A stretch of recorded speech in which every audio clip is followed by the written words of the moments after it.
Қазақтар арасында әлі күнге дейін кіші жүз ханы Әбілқайыр өз еркімен орыстың қолтығына барып тығылды.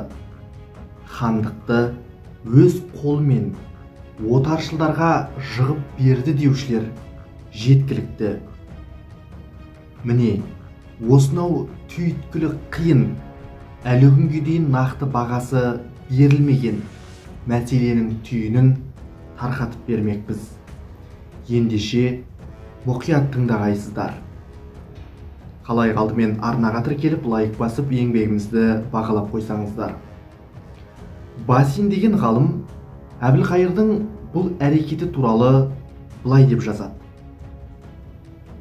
одақтас табу арқылы қырғыннан құтылудың жолы орыстың қолтығына кіру деп түсінген кіші жүз ханы Әбілқайыр өз бетімен 1718 жылы бірінші Петр патшаға Ресей патшалығына қызмет етуге даярлығы туралы тек атпен ғана емес, сондай-ақ жаяу қызметке де разымыз деп хат жазуға мәжбүр болды. Ел есінде Ақтабан шұбырынды, Алқакөл Сұлама деген атпен қалған бұл оқиға Тәуке хан дүниеден өткесін басталған еді. Сол кезге дейін сыртқы жауға айбар болып келген орданың Тәуке ханы дүниеден өтуімен қайраты кетпесе де бірлігі кете бастады. Қазақ халқының Әз Тәукенің мұрагерлері тұсында хандықтың шаңырағы шайқалып, билік үшін талас басталды.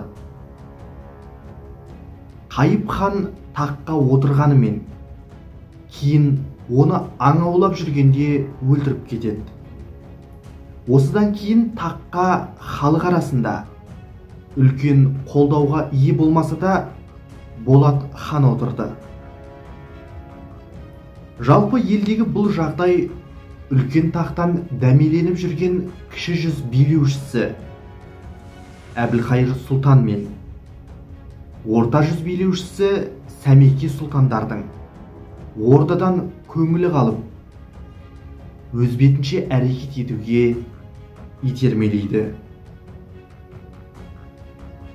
Ал бұл тұстары жоңғарлардың күшейгені сонша, олар енді 7 майдан шебін ашып, 10.000 сарбаздан бөлініп, қазақ даласын қанға бөктірді.